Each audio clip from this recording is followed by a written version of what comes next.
축하합니다.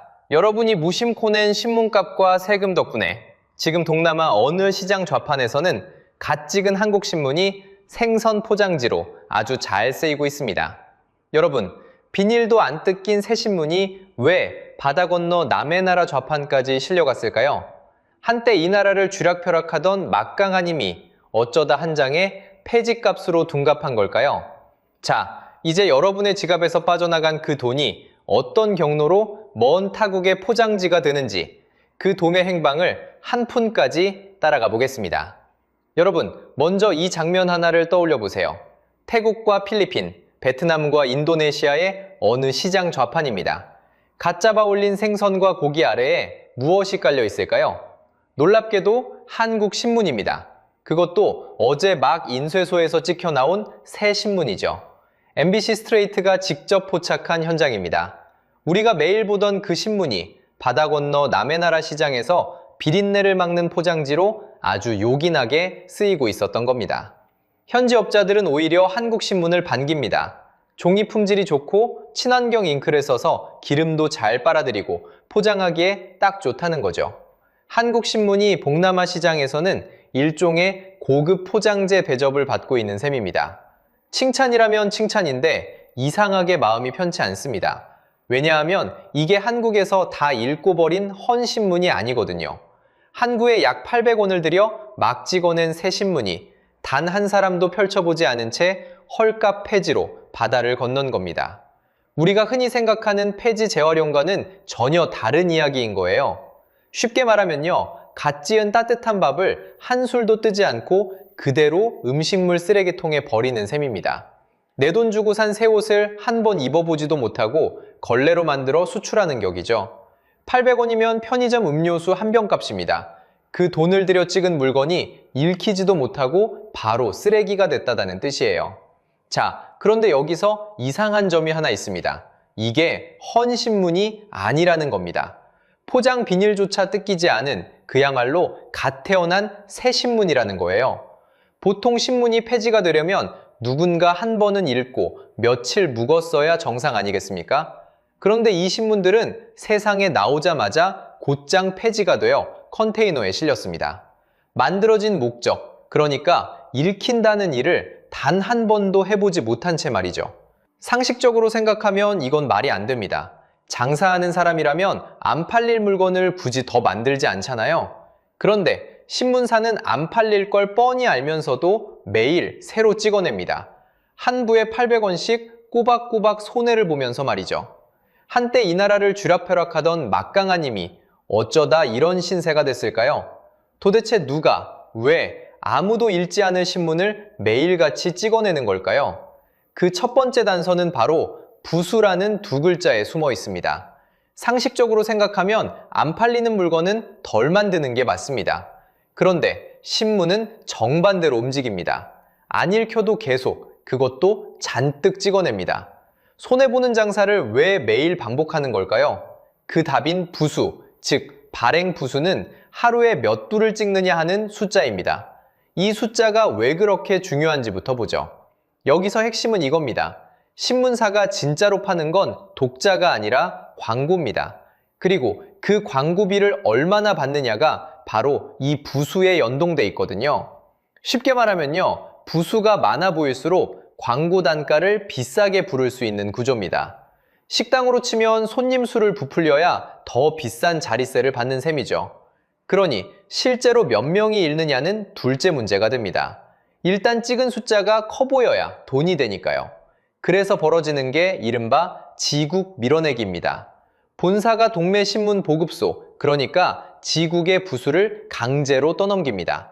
안 팔릴 걸 뻔히 알면서도 일정 부수를 받으라고 강매하고 남은 건 반풍도 안 받습니다. 마트가 대리점에 안 팔릴 물건을 억지로 떠안기고 환불도 거부하는 격이죠. 지국 입장에선 받은 신문이 고스란히 짐이 됩니다. 결국 그 신문들은 어디로 갈까요? 상당수가 사람 손에 닿지도 못한 채 그대로 폐지가 됩니다. 이게 과장이 아닙니다. 수도권의 한 지북장은 이렇게 증언했습니다. 배달되는 신문 가운데 최소 절반은 누구도 읽지 않고 그냥 버려지는 파지라고요. 자, 생각해보세요. 100부를 찍으면 50부는 처음부터 쓰레기로 가는 셈입니다. 갓 지은 따뜻한 밥을 한 술도 안 뜨고 그대로 음식물 쓰레기통에 버리는 것과 똑같습니다. 그것도 어쩌다 한 번이 아니라 매일같이 말입니다. 그럼 이런 의문이 들 겁니다. 이렇게 멀쩡한 새 신문을 버려가면서까지 부수를 부풀리는 게 정말 남는 장사가 되긴 하느냐? 답은 광고비에 있습니다. 부수가 곧 광고 단가니까 버리는 종이값보다 부풀린 부수로 받아내는 광고비가 더 크면 그만이거든요. 독자한테 신문을 파는 게 아니라 광고주한테 보여주기용 숫자를 파는 장사인 셈입니다. 사실 이건 갑자기 생긴 버릇이 아닙니다. 90년대에서 2000년대 초, 이른바 신문전쟁 시절을 기억하시는 분 계실 겁니다. 부수를 늘리겠다고 신문을 공짜로 뿌리는 무가지가 넘쳐났고 부동만 하면 자전거를 주고 현금까지 얹어주던 시절이었죠. 멀쩡한 상품을 공짜로, 심지어 돈까지 줘가며 떠안기던 그 습관이 형태만 바뀐 채 지금도 이어지고 있는 겁니다. 자, 여기서 핵심입니다. 부수를 부풀린다는 건 누군가는 그 부풀린 숫자를 진짜라고 인증해줬다는 뜻입니다. 광고주가 그 숫자를 믿어야 비싼 광고비를 내니까요. 그렇다면 그 숫자, 도대체 누가 진짜라고 도장을 찍어준 걸까요? 이 의문을 풀기 전에 먼저 한국신문이 얼마나 가파르게 무너졌는지부터 숫자로 짚고 가겠습니다. 숫자로 보면요, 가장 정직한 지표가 하나 있습니다. 바로 신문을 찍는 데 들어가는 종이, 신문용지 소비량입니다. 사람들이 신문을 안 읽으면 종이부터 안 쓰게 되니까요. 이건 거짓말을 못하는 숫자거든요. 한국제지연합회 자료를 보면 신문용지 소비량은 2002년에 약 137만 톤으로 정점을 찍었습니다. 그러던 것이 2025년에는 약 29만 톤으로 떨어진 걸로 추정됩니다. 20년 남짓한 사이에 4분의 1 토막이 난 겁니다. 쉽게 말하면요, 한 반에 30명이 돌려보던 신문을 이제 2명이 보는 수준으로 쪼그라든 셈입니다. 추락 속도도 한번 따라가 보세요. 2002년 137만 톤이던 게 2007년 105만 톤, 2011년엔 85만 톤이 됩니다. 그리고 2021년 41만 톤, 마침내 2025년엔 30만 톤 선마저 무너지면서 29만 톤까지 내려앉았습니다. 특히 스마트폰이 손마다 쥐어지기 시작한 2010년대 이후로 미끄럼틀을 타듯 급격해졌습니다. 손안에 뉴스가 들어오니 무거운 종이를 펼칠 이유가 사라진 거죠. 그럼 실제로 돈 내고 보는 사람은 얼마나 줄었을까요? 한국언론진흥재단 조사를 보면 신문 구독률은 2010년 29%에서 2020년엔 6.3%까지 떨어졌습니다. 10년 만에 5분의 1로 쪼그라든 겁니다. 10집 중 3집 가까이 보던 걸 이제 10집에 한 집도 안 보는 거예요. 신문을 펼쳐 읽는 비율인 열독률도 마찬가지입니다. 2016년 20.9%였던 게 최근엔 8%대까지 내려왔습니다. 그런데 무너진 건 독자만이 아닙니다. 신문을 만드는 사람들의 무게중심도 통째로 옮겨갔습니다. 2023년 말 기준으로 기자직 종사자 가운데 인터넷 신문 소속이 54.6%를 차지했습니다. 종이신문 소속 45.4%를 앞질러버린 거죠. 기자들마저 종이를 떠나 인터넷으로 갈아탔다는 뜻입니다. 이걸 가장 상징적으로 보여준 장면이 하나 있습니다. 120년 역사를 가진 서울신문이 2024년 7월 창간 120주년을 맞은 바로 그 시점에 자기 윤전기를 멈춰 세웠습니다. 윤전기란 신문을 찍어내는 거대한 인쇄기계인데요. 한 세기 넘게 자기 손으로 신문을 찍어온 신문사가 가장 영광스러워야 할 생일날에 그 기계에 전원을 내린 겁니다. 직접 찍는 걸 포기하고 다른 신문사에 인쇄를 맡기기로 한 거죠. 자, 그런데 여기서 정말 이상한 점이 하나 있습니다. 이렇게 독자가 5분의 1로 쪼그라들고 종이가 4분의 1로 줄고 윤전기까지 멈추는 그 긴 세월 동안에도 신문사들이 바깥에 발표한 부수라는 숫자는 이상하리만치 멀쩡했다는 겁니다. 읽는 사람은 이렇게 사라졌는데 발행 부수는 어떻게 끄떡없었을까요? 자, 이제 우리가 아까 잠깐 미뤄뒀던 질문으로 돌아갈 차례입니다. 그 부수, 도대체 누가 진짜라고 인증해줬을까요? 자, 여기서 핵심입니다. 발행 부수가 이렇게 뻥튀기 됐다면 도대체 왜 아무도 못 잡아냈을까요? 그 답을 찾으려면 부수를 공식으로 인증해주는 기관, ABC 협회라는 곳을 들여다봐야 합니다. 쉽게 말하면요, 신문이 우리 이만큼 팔린다고 적어내면 그게 진짜인지 도장을 찍어주는 곳입니다. 광고주는 그 도장만 믿고 광고비를 책정하죠. 그러니까 이 도장 하나가 돈을 움직이는 겁니다. 그런데 여기서 이상한 정황이 하나 드러납니다. ABC 협회가 발표한 한 신문의 유가율, 그러니까 찍은 것 중에 실제로 돈 내고 사본 비율이 95.94%였습니다. 거의 100부 찍으면 96부는 진짜 팔렸다는 뜻이죠. 그런데 문화체육관광부가 지국 12곳을 직접 나가 점검해 보니 그 숫자가 67.24%로 나왔습니다. 100부 중에 67부, 무려 30부 가까이 비는 겁니다. 어떤 지국은 성실률이 45에서 50% 수준, 그러니까 찍은 신문의 절반만 진짜 독자에게 갔다는 사례까지 나왔습니다.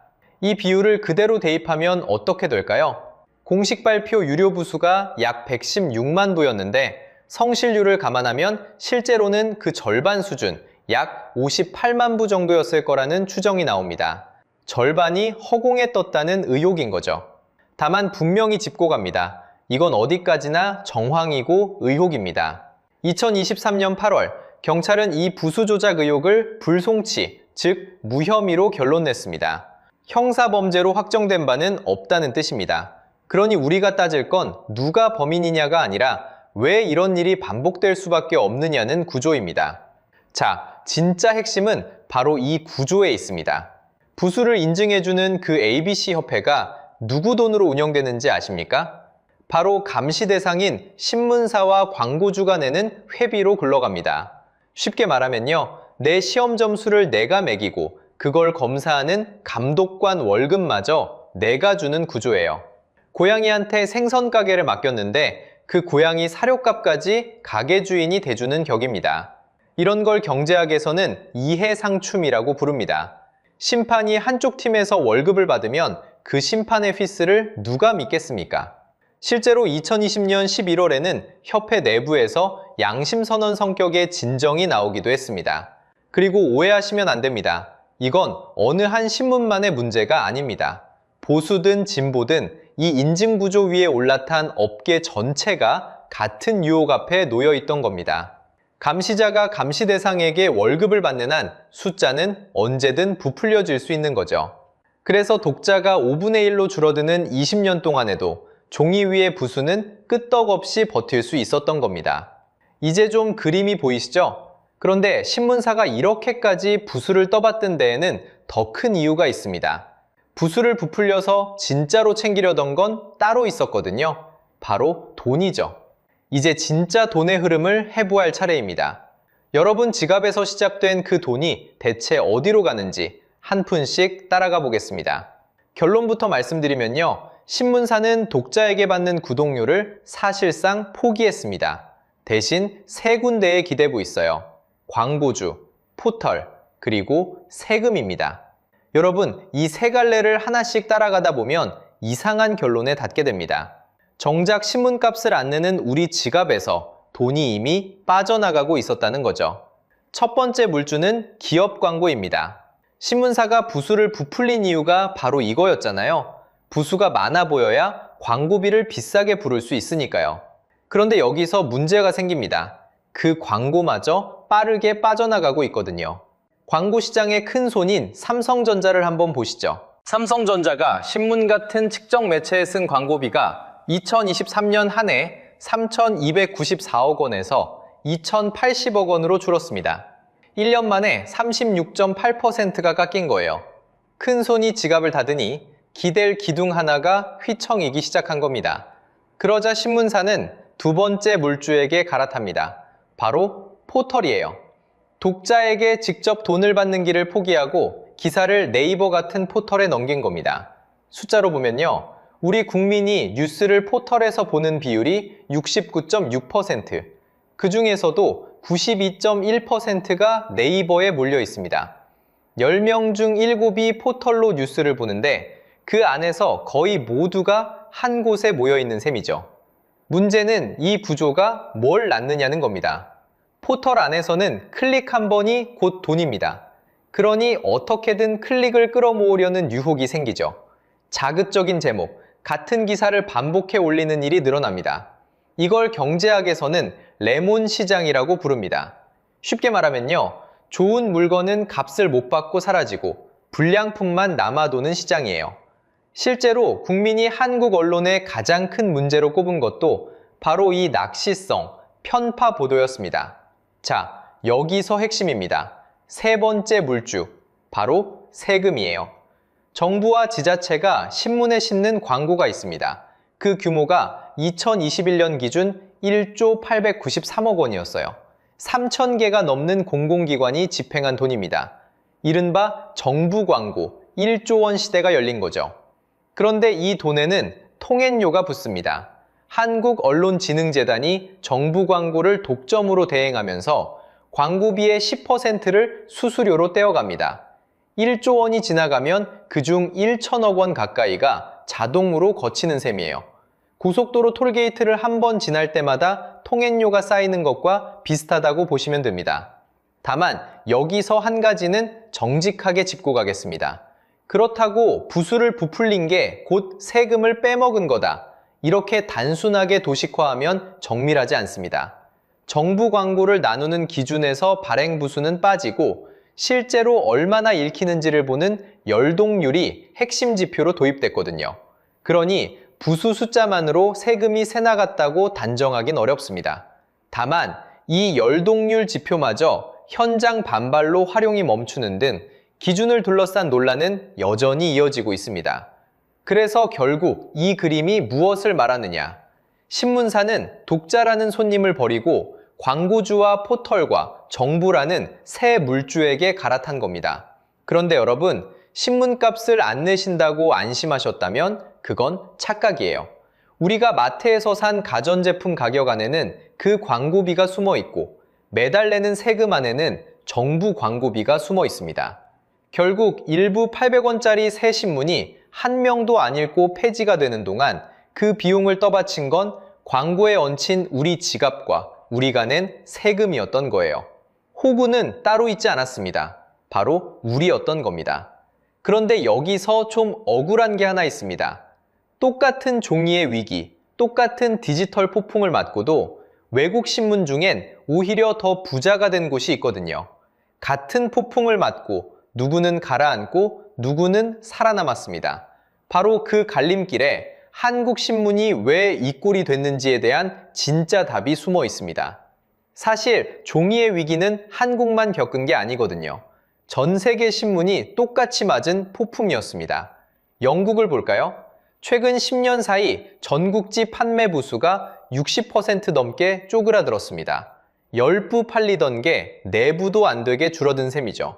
미국도 다르지 않았습니다. 한때 미국을 대표하던 LA 타임스마저 2022년에 자기 인쇄시설을 닫아버렸습니다.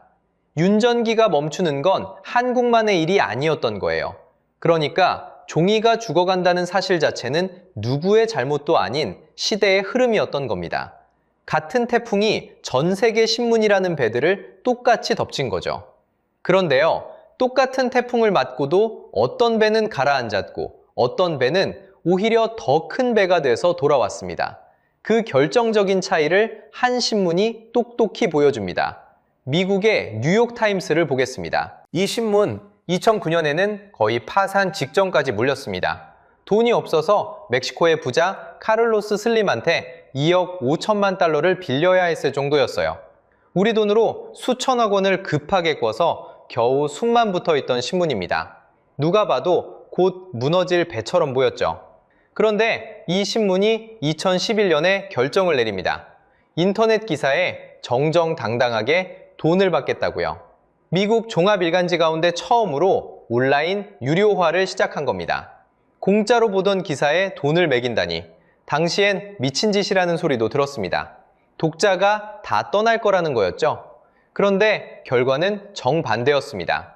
2015년에 디지털 구독자 100만 명을 넘기더니 2016년엔 인터넷 독자가 종이 독자를 추월했습니다. 그리고 2023년 인터넷 구독료로만 벌어들인 돈이 10억 달러를 돌파했습니다. 우리 돈으로 1조 원이 넘는 액수를 오직 독자가 낸 구독료로 만들어낸 거예요.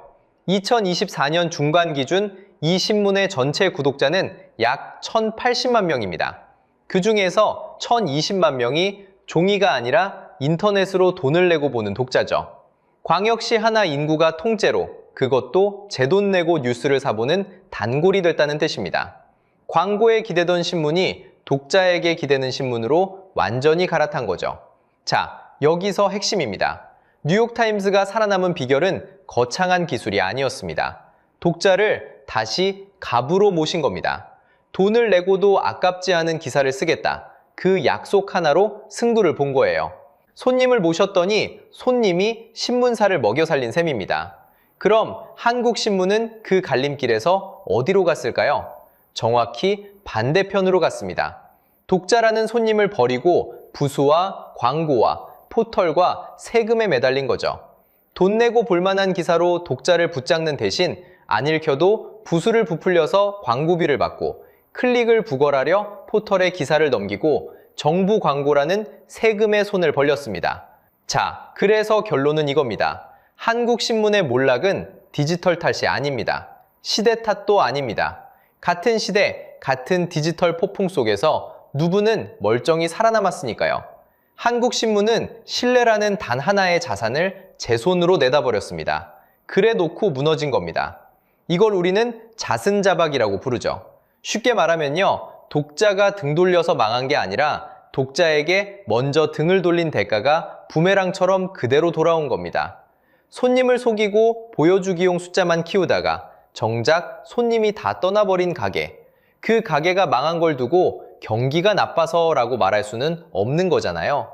그 부메랑이 어디로 돌아왔는지 아십니까? 바로 영상 첫머리에서 본 동남아 좌판의 그 생선 포장지입니다. 비닐도 안 뜯긴 새 신문이 바다를 건너 남의 나라 좌판에 깔린 건 우연한 사고가 아니었어요. 독자를 버린 그날부터 예정돼 있던 결말이었던 겁니다. 숫자가 이걸 증명합니다. 2024년 로이터 조사에서 한국 뉴스에 대한 국민의 신뢰도는 31%로 나왔습니다. 조사 대상 47개국 평균인 40%에 도 한참 못 미치는 하위권이었죠. 국민 10명 중 7명은 자기 나라 뉴스를 믿지 않는다는 뜻입니다. 신뢰를 팔아 부수를 산 결과가 이렇게 숫자로 돌아온 거예요. 자, 여기서 다시 한번 짚고 갑니다. 이건 특정 신문 하나의 잘못이 아닙니다. 보수든 진보든 부수에 기대고 포털에 매달린 구조는 똑같았습니다. 그러니 어느 한쪽을 손가락질하며 통쾌해야 할 일이 아니라 우리가 매일 보는 뉴스 전체가 누구를 위해 굴러가는지 따져볼 일인 거죠. 자, 그래서 마지막으로 여러분께 묻고 싶습니다. 여러분은 마지막으로 돈을 내고 신문이나 뉴스를 본 게 언제인가요? 한번 떠올려 보세요. 그리고 더 중요한 질문이 있습니다. 지금 여러분이 매일 보는 그 뉴스는 독자인 여러분에게 책임을 지는 곳인가요? 아니면 광고주와 포털에 책임을 지는 곳인가요? 이 질문에 대한 여러분의 생각을 댓글로 꼭 들려주세요.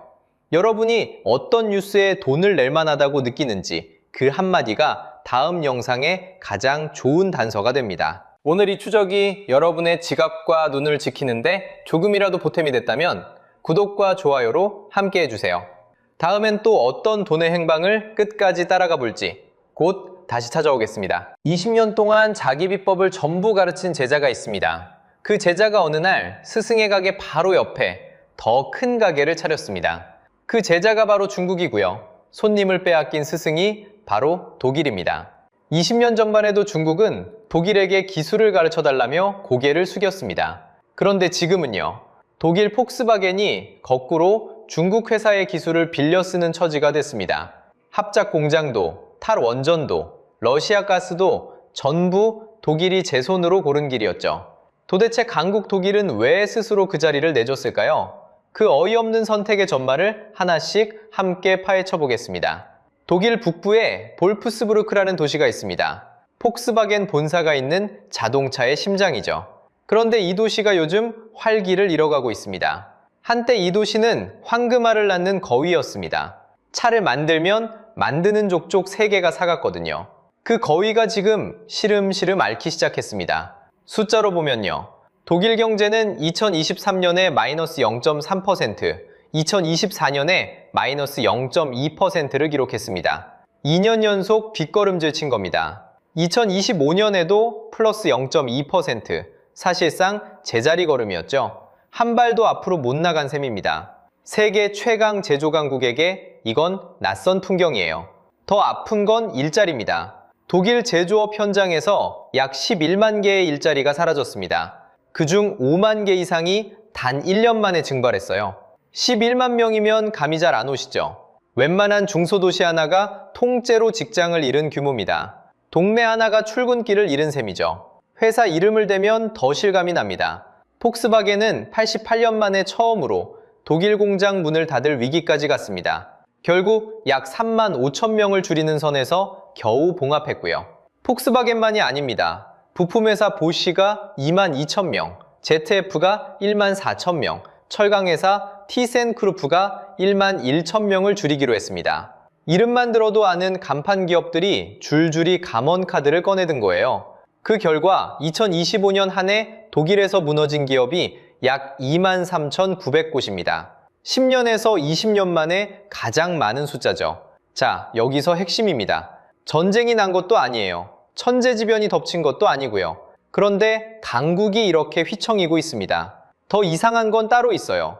누가 독일을 공격한 게 아니라는 겁니다. 독일이 스스로 무너졌다는 거죠. 도대체 강국이 왜 제 발로 무너질까요? 그 범인을 찾으려면 우리는 20년 전 독일이 내린 어떤 선택으로 돌아가야 합니다. 자, 여기서 핵심입니다. 독일은 당한 게 아닙니다. 제 손으로 골랐습니다. 누가 공격한 것도, 누가 등을 떠민 것도 아니었죠. 강국 독일이 스스로 주도권을 중국에 넘겨준 겁니다. 그 어이없는 선택은 크게 세 가지였습니다. 하나씩 짚어보겠습니다. 첫째, 합작과 기술 이전입니다. 독일 자동차 회사들은 거대한 중국 시장에 들어가고 싶었습니다. 그런데 중국은 조건을 걸었어요. 시장을 열어줄 테니 기술을 같이 내놓으라는 거였죠. 독일은 받아들였습니다. 공장을 함께 짓고 설계도를 넘기고 노하우를 가르쳤습니다. 그렇게 만들어진 중국 차들은 20년 동안 제각의 비법을 제자에게 통째로 전수해준 셈입니다. 그 대가로 시장을 얻었으니 남는 장사 같았겠죠. 실제로 폭스바겐 그룹은 차 10대 중 서너 대를 중국에서 팝니다. 벤츠와 BMW도 중국 비중이 30%를 넘죠. 한 나라의 회사 운명을 통째로 맡긴 겁니다. 그런데 경고가 없었던 게 아닙니다. 이미 1990년대부터 중국 합작의 위험을 지적하는 목소리가 있었어요. 기술을 넘기면 언젠가 부메랑으로 돌아온다는 걸 알았던 거죠. 그런데도 독일은 멈추지 않았습니다. 둘째, 메르켈 총리의 16년입니다. 그는 재임 내내 중국으로 가라고 기업들을 적극 독려했습니다. 그 결과 중국은 독일의 최대 무역 상대국이 됐죠. 동시에 에너지는 값싼 러시아 가스에 깊이 기댔습니다. 싸고 편한 길만 골라 걸은 겁니다. 상식적으로 생각하면 좀 이상하죠. 미국은 일찌감치 중국을 견제하기 시작했습니다. 위험하다고 신호를 보냈어요. 그런데 독일은 정반대로 갔습니다. 미국이 중국과 거리를 둘 때 독일은 오히려 중국을 더 끌어안았거든요. 동맹이 말리는데도 제 발로 들어간 셈입니다. 셋째, 탈원전입니다.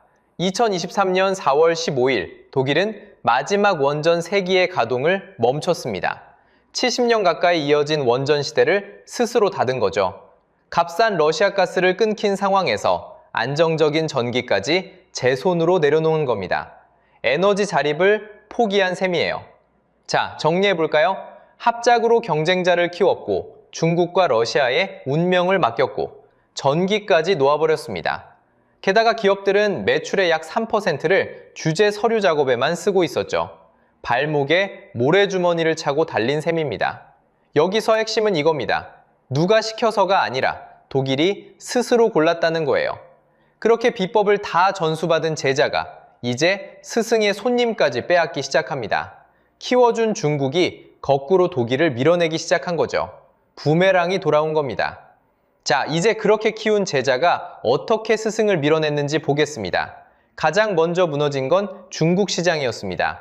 독일 자동차 브랜드의 중국 점유율은 2020년 약 24%였습니다. 그런데 2024년에는 약 15%로 주저앉았죠. 100대 팔리던 자리에서 60대로 쪼그라든 셈입니다. 맏형 폭스바겐만 봐도 그렇습니다. 2019년 단독 점유율 19%였던 것이 2024년 14.5%까지 내려앉았거든요. 그래도 9%포인트 정도라고 가볍게 보면 안 됩니다. 중국은 한 해 2,500만 대가 팔리는 거대한 시장입니다. 우리나라 전체 자동차 등록 대수보다 훨씬 큰 판이죠. 그 큰 운동장에서 9칸을 통째로 내준 겁니다. 2024년 한 해 동안 벤츠는 중국 판매가 약 7% 빠졌습니다. 폭스바겐은 약 8%, BMW는 약 13%, 포르쉐는 무려 약 28%가 증발했죠. 한 해 만에 4대 중 1대 넘게 사라진 브랜드까지 나온 겁니다. 여기서 핵심입니다. 그 빈자리를 누가 채웠을까요? 바로 중국 토종회사 BYD였습니다. 폭스바겐은 2008년부터 약 15년간 중국 판매 1위를 지켜온 절대 강자였습니다. 그런데 2023년 BYD가 그 폭스바겐을 제치고 베스트셀러 브랜드 1위에 올라섰습니다. 20년 전 기술을 가르쳐달라며 고개 숙이던 그 나라가 안방에서 스승을 밀어낸 거예요. 더 무서운 건 2026년 지금입니다. 한때 중국 판매 1위였던 폭스바겐은 이제 3위까지 밀려났습니다. 게다가 BYD는 중국 안방을 넘어 독일 본토까지 들어왔어요. 2026년 들어 유럽 전기차 시장에서 폭스바겐과 BMW 다음 세 손가락 안에 드는 브랜드로 올라섰죠. 제자가 스승의 안방까지 밀고 들어온 셈입니다. 그런데 진짜 치명타는 따로 있습니다. 기술을 빼앗긴 게 아니라 스스로 빌려 쓰게 됐다는 거죠. 요즘 자동차는 바퀴 달린 스마트폰입니다. 쇳덩이 성능보다 소프트웨어가 차를 좌우하는 시대가 됐거든요. 폭스바겐도 이걸 알았습니다. 그래서 카리아드라는 소프트웨어 회사를 따로 세웠죠. 직원만 약 6,000명을 붙인 야심작이었습니다. 그런데 이 카리아드가 자체 운영 체제를 끝내 못 만들었습니다. 신차 출시가 몇 년씩 줄줄이 밀렸죠. 결국 2025년 10월 폭스바겐은 자체 개발을 사실상 접겠다고 선언합니다. 그럼 그 자리를 무엇으로 채웠을까요? 놀라지 마세요. 중국 회사 샤오팽이었습니다. 폭스바겐은 샤오팽에 7억 유로를 넣고 지분 약 5%를 사들였습니다. 그리고 2026년부터 샤오팽의 자율주행 기술을 라이선스로 빌려쓰기로 했죠. 20년 전엔 중국이 독일에게 가르쳐달라더니 지금은 독일이 중국에게 빌려달라고 손을 내미는 겁니다. 상식적으로 생각하면 그럼 부품 핵심인 배터리만큼은 독일이 지켰겠지 싶죠. 아닙니다. 유럽의 마지막 희망이라 불린 회사가 있었습니다. 스웨덴의 노스볼트인데요. 폭스바겐과 BMW가 주주로 참여하고 독일 정부까지 밀어준 프로젝트였습니다. 그런데 2025년 3월 본사가 파산했습니다. 그때 짊어진 빚이 약 58억 달러였죠. BMW는 약 20억 유로짜리 배터리 공급 계약을 납품 차질 끝에 취소해야 했습니다. 결국 독일차의 심장인 배터리는 어디서 올까요? 사실상 중국산입니다. CATL과 BYD 같은 중국 회사 손에 달려있는 거죠. 전 세계 배터리 생산과 핵심 광물 가공의 70% 이상을 중국이 쥐고 있으니까요. 쉽게 말하면 라면 회사가 밀가루를 외국에서만 사오는 꼴입니다. 면을 아무리 잘 뽑아도 밀가루 끊기면 끝인 거예요. 디자인은 독일이 해도 차가 굴러가게 하는 두뇌와 심장은 중국이 쥐고 있는 셈입니다. 그런데 문제는 자동차만이 아니었습니다. 독일 산업의 토대 자체가 발밑에서부터 흔들리고 있었거든요. 자, 여기서 핵심입니다. 그 첫 단추는 에너지였습니다. 2022년 러시아 가스가 끊겼습니다. 그러자 유럽의 천연가스 도매가가 한 해 만에 약 10배로 뛰었어요. 치킨집 기름값이 1만 원에서 10만 원이 됐다고 생각해보세요. 누가 장사를 계속할 수 있을까요? 산업용 전기료도 2배 넘게 올랐습니다. 그 결과 2024년 독일 산업 전기료는 미국의 약 2.6배, 중국의 약 2.4배가 됐어요. 같은 물건을 만들어도 전기값만 2~3배를 더 무는 셈이죠. 공장이 버틸 재간이 없습니다. 그래서 어떤 일이 벌어졌을까요? 세계 최대 화학회사 바스프가 답을 보여줬습니다. 독일 본진의 시설 일부를 영구히 닫고 약 2,600명을 내보냈어요. 그러면서 어디에 돈을 썼을까요? 중국 잔장에 100억 유로짜리 새 화학단지를 지었습니다. 전기는 전량 재생에너지로 돌리고요. 쉽게 말하면요, 독일에서 빠져나온 공장이 중국으로 옮겨간 겁니다. 키워준 경쟁자에게 일감까지 넘겨준 꼴이죠. 그런데 더 황당한 건 정책이었습니다. 상식적으로 생각하면 위기에는 나라가 돈을 풀어야 합니다. 그런데 독일은 거꾸로 제 손발을 법으로 묶었어요. 2002년에 헌법에 넣은 부채 브레이크 때문입니다. 나라가 빚을 더 못 내게 막아놓은 빚장이죠. 독일 정부 부채는 GDP의 약 60에서 65%입니다. 250%가 넘는 일본에 비하면 한참 여유가 있어요. 곳간에 돈은 있는데 법이 빚장을 채워둔 격입니다. 여기에 결정타가 하나 더 있었어요. 2023년 11월 독일 헌법재판소가 600억 유로짜리 기후기금 전용을 위헌이라고 판결했습니다. 산업에 부어야 할 투자 재원이 하루아침에 증발한 거예요. 위기를 막을 돈줄까지 법으로 끊긴 셈입니다. 물론 독일도 뒤늦게 빚장을 풉니다. 2025년 3월 부채 브레이크를 고쳐 5천억 유로를 푸는 반전이 일어나죠. 그 이야기는 잠시 뒤에 다시 하겠습니다. 자, 정리해보죠. 독일은 누가 공격해서 무너진 게 아닙니다. 에너지도 정책도 전부 제 손으로 활을 키웠어요. 그런데요, 독일 이야기를 여기까지 들으셨다면 어디서 많이 본 것 같다는 생각이 드실 겁니다. 바로 한국이거든요. 독일 이야기를 여기까지 들으셨다면 어딘가 서늘하실 겁니다. 자꾸 다른 나라가 아니라 우리 모습이 겹쳐 보이거든요. 자, 여기서 핵심입니다. 독일과 한국은 경제 구조가 쌍둥이처럼 닮았습니다. 먼저 제조업입니다. 한국 경제에서 제조업이 차지하는 비중은 약 25%입니다. 쉽게 말하면 우리가 버는 돈 4푼 중 1푼이 공장에서 나온다는 뜻이죠. 그런데 이게 독일보다도 높습니다. 독일이 약 20% 수준이거든요. 제조업으로 먹고 사는 나라라면 세계에서 우리가 거의 최상위권이라는 얘기입니다. 두 번째는 중국 의존입니다.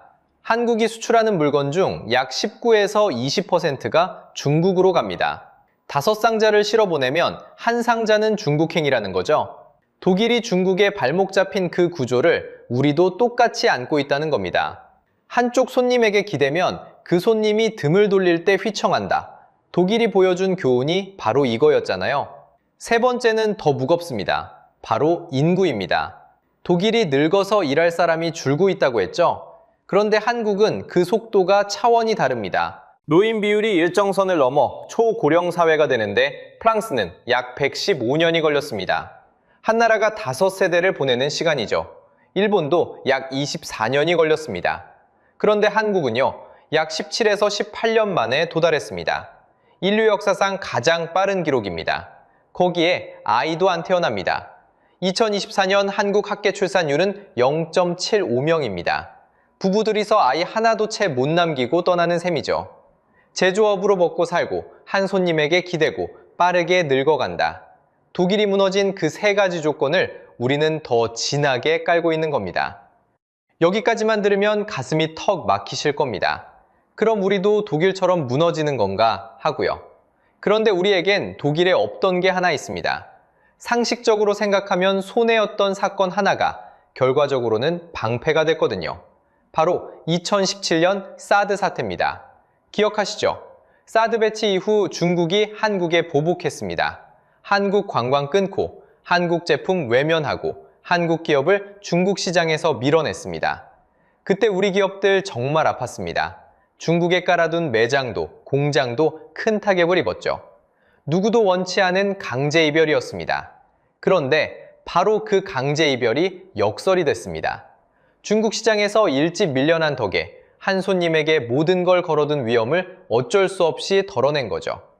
독일은 20년간 중국에 더 깊이 들어가다가 발목을 잡혔습니다. 한국은 떠밀려 한 발 물러난 게 결과적으로 충격을 한 겹 막아준 셈입니다. 이게 바로 사드 역설입니다. 원치 않게 한 발 떠밀린 게 면역 주사처럼 작용한 거죠. 그렇다고 우리가 안심해도 된다는 얘기는 절대 아닙니다. 여기서부터가 진짜 핵심이거든요. 삼성, LG, 현대를 떠올려 보세요. 우리 간판 기업들의 기술과 시장이 여전히 중국과 촘촘히 맞물려 있습니다. 반도체 장비도, 배터리 핵심 소재도, 자동차 부품도 중국과 얽혀 있죠. 독일이 자동차 하나에서 당한 그 부메랑이 우리에겐 여러 갈래로 날아올 수 있다는 뜻입니다. 도대체 그럼 우리는 어떻게 해야 할까요? 여기서 독일이 마지막으로 보여준 장면 하나가 답의 실마리가 됩니다. 독일은 곳간에 돈을 두고도 법이 빗장을 걸어 못 쓰던 나라였죠. 그런데 2025년 3월 그 빗장을 스스로 풀었습니다. 부채 브레이크라는 그 법을 고쳐서 약 5천억 유로 규모의 인프라와 기후 기금을 풀기로 한 겁니다. 우리 돈으로 수백조 원이 넘는 규모죠. 늦었습니다. 너무 늦었죠. 그래도 방향은 바꿨습니다. 자초한 몰락이라도 깨달은 순간 핸들은 돌릴 수 있다는 증거입니다. 그러니 무력하게 주저앉을 일이 아닙니다. 우리가 지금 당장 점검해야 할 건 딱 하나로 압축됩니다. 핵심 기술은 단단히 지키고 시장은 한 곳에 몰지 말고 넓게 펼치는 겁니다. 한 바구니에 달걀을 다 담지 않는다. 이 단순한 원칙이죠. 독일이 20년 걸려 배운 교훈을 우리는 지금 거울을 보며 미리 배울 수 있습니다. 그게 우리가 독일과 다른 길을 갈 수 있는 단 하나의 조건입니다. 자, 오늘 이야기를 정리해 보겠습니다. 독일의 몰락은 누가 공격해서 벌어진 일이 아니었습니다. 20년간 제 손으로 키운 경쟁자, 제 손으로 묶은 정책, 제 손으로 끄는 에너지. 그 선택들이 부메랑이 되어 고스란히 돌아온 자승자박이었습니다. 그리고 그 거울 앞에 지금 한국이 서 있습니다. 닮았지만 사드 역설이라는 방패가 있고 핸들을 돌릴 시간도 아직 남아있죠. 결국 독일과 다른 길을 가느냐 마느냐는 우리가 지금 무엇을 지키고 무엇을 넓히느냐에 달렸습니다. 여러분은 어떻게 보십니까? 한국은 독일과 다른 길을 갈 수 있다고 생각하시나요? 댓글로 여러분의 생각을 꼭 들려주세요. 오늘 영상이 유익하고 재미있으셨다면 구독과 좋아요 부탁드립니다. 영상 제작에 큰 힘이 됩니다. 시청해주셔서 감사합니다.